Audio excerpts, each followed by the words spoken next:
I'm live. Today, we're going to be talking about losing money in business. So, yes, YouTube's told me I'm live. Sure thing. So, today I decided instead of do my usual video and upload it, I just felt like today I'm going to do a live stream. It's going to be short and it's going to be talking about the three biggest, like I cannot express when I say the three biggest lessons that I have learned after losing so much money. Firstly, I don't want to undermine what losing money looks like or feels like. I went through emotional freaking roller coaster like you never believe.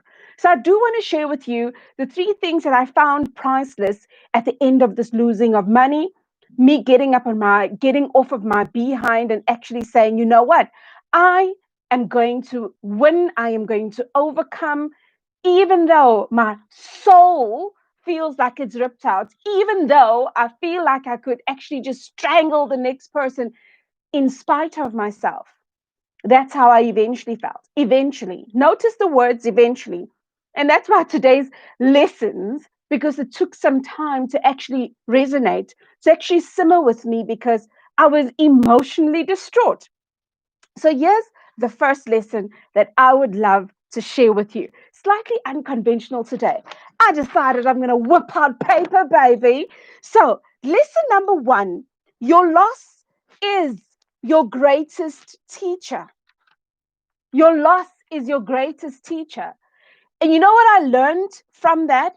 That whether I lost money in business, I lost money in a personal venture, I lost money because of whatever I may have deemed losing money is, but that loss, that whole feeling of I can't believe I just did that. That whole thing of I've come this far to actually lose.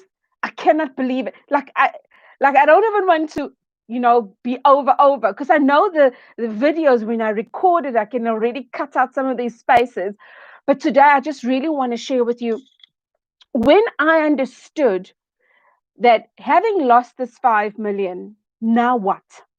Now what? And then I started navigating through life.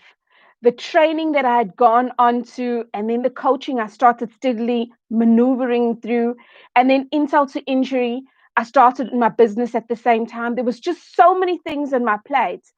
But when I sat down and I was truly quiet with myself, I started seeing how I now respond to business ventures.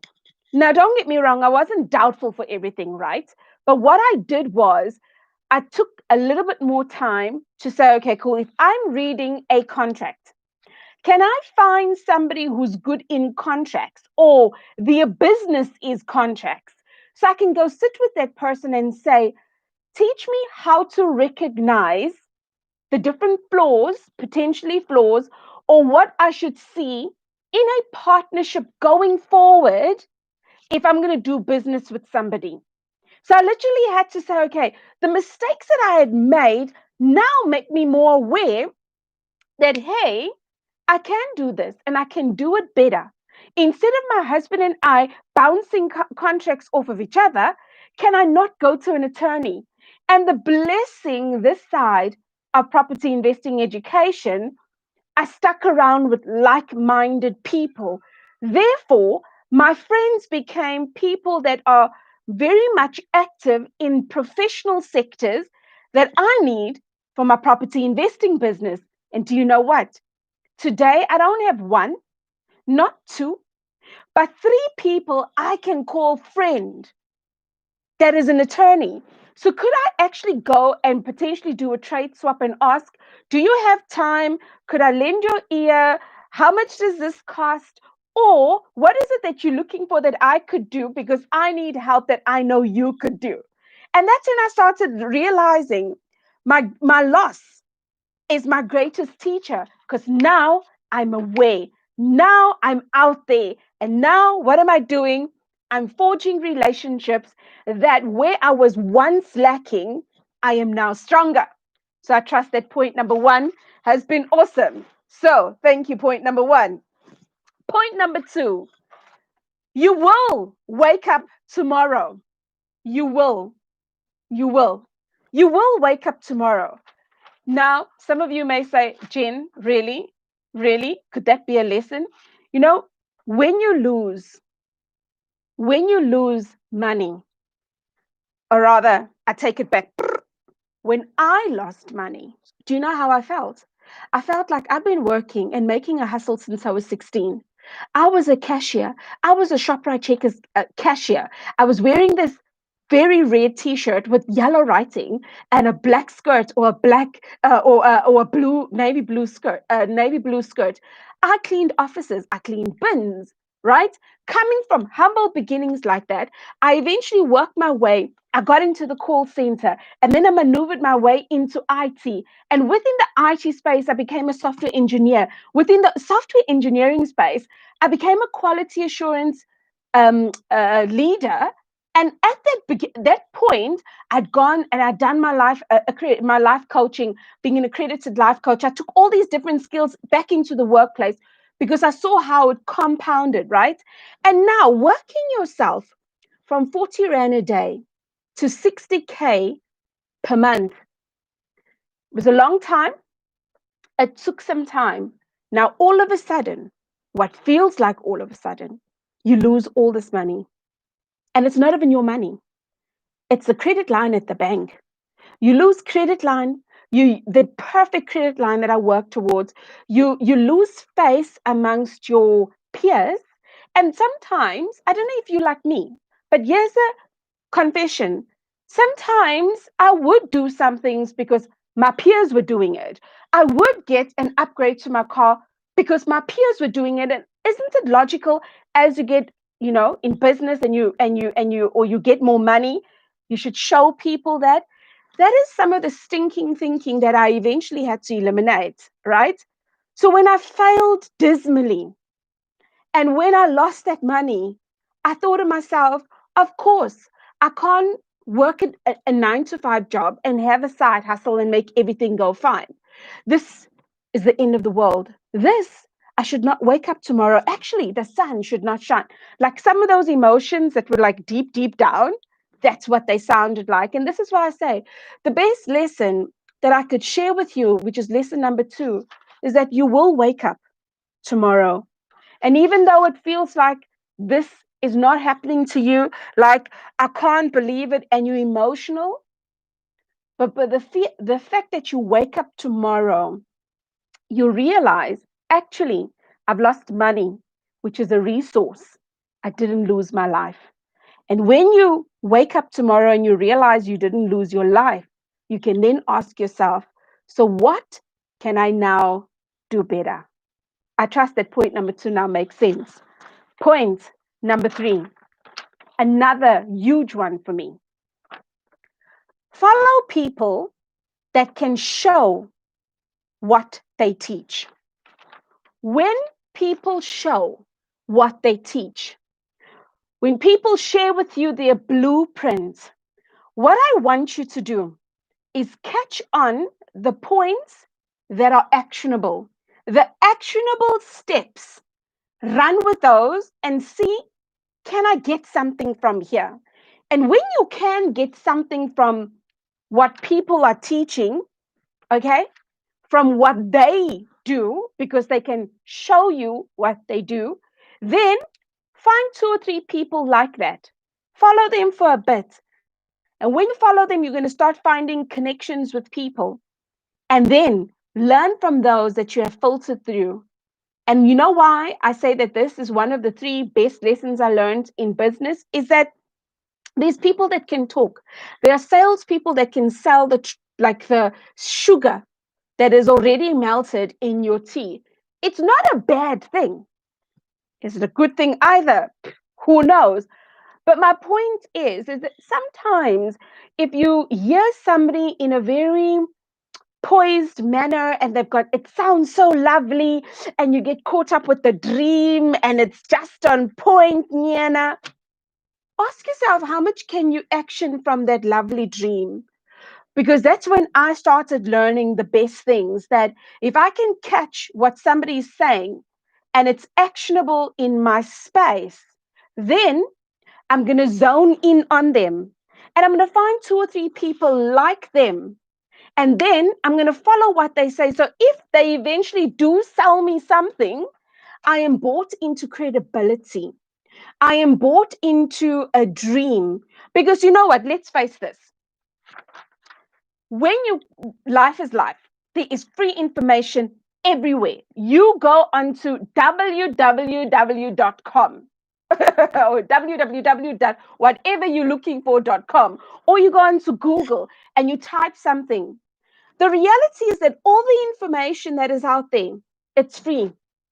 Some of the causes that you're looking for actually is free.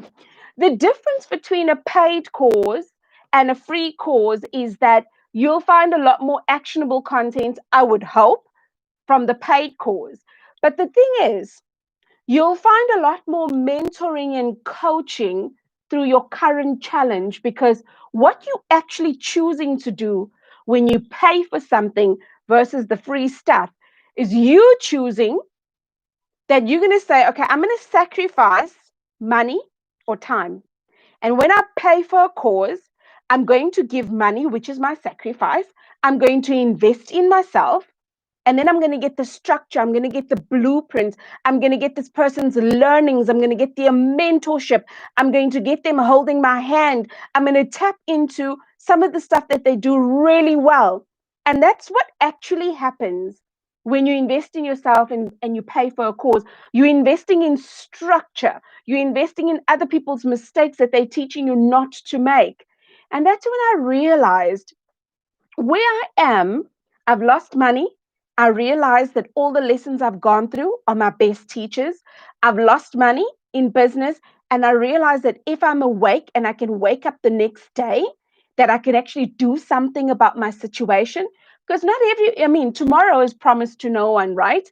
And then I realize that if I am following somebody that has got what I want, can I sacrifice something?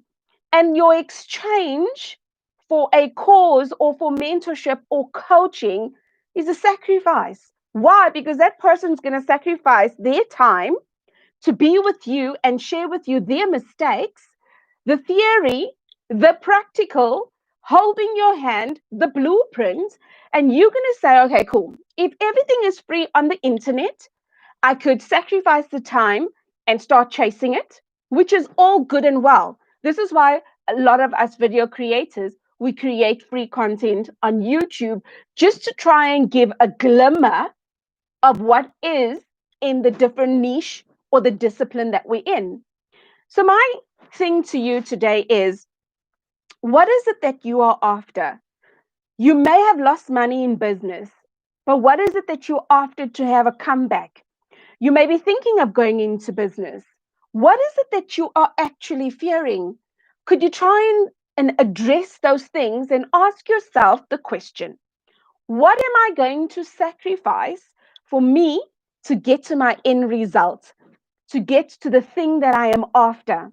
Am I going to sacrifice time or money, free causes, or investing in someone that can show you how? And that's where I believe that many of us that have the niche of property investing, especially those that don't just talk the talk, ask people to show you. And sometimes it may not necessarily mean that they'll take you to their building. Sometimes it could mean that. Sometimes showing you is you stalking them on Facebook to see what they are up to. Sometimes showing you is you going into their LinkedIn profile to see what they are about. And yes, again, I know people could exaggerate what they do, but what I'm wanting you to do is, losing money in business is not an easy thing. So if you want to try and prevent it or overcome it, look at what your lessons have taught you, okay? And then find your situation and where you are. And that is me with money lessons over the last couple of weeks. So I've got a playlist that I will stick up here so that you can delve into some of the questions you can ask yourself about the lessons that you've learned within money. And from December, I'm going to go into a new series, and I'm going to club that series right through December. And it's all around decision making. And you could ask, oh, but decision making, Jen, decision making, I believe, is the pinnacle of a lot of things. Sometimes we're caught between a rock and a hard place, and we don't know how. And for the month of December, I'm going to go into quite a few different angles on decision making to share with you some tools and techniques so that you can apply it straight away. But nonetheless, I know I'm going to see you in the playlist right here, and I want you to understand your relationship with money. Yes, it's a live stream, but I'm going to see you here, right? I promise. I promise I'm going to put it up here. Relationship with money. What is your relationship?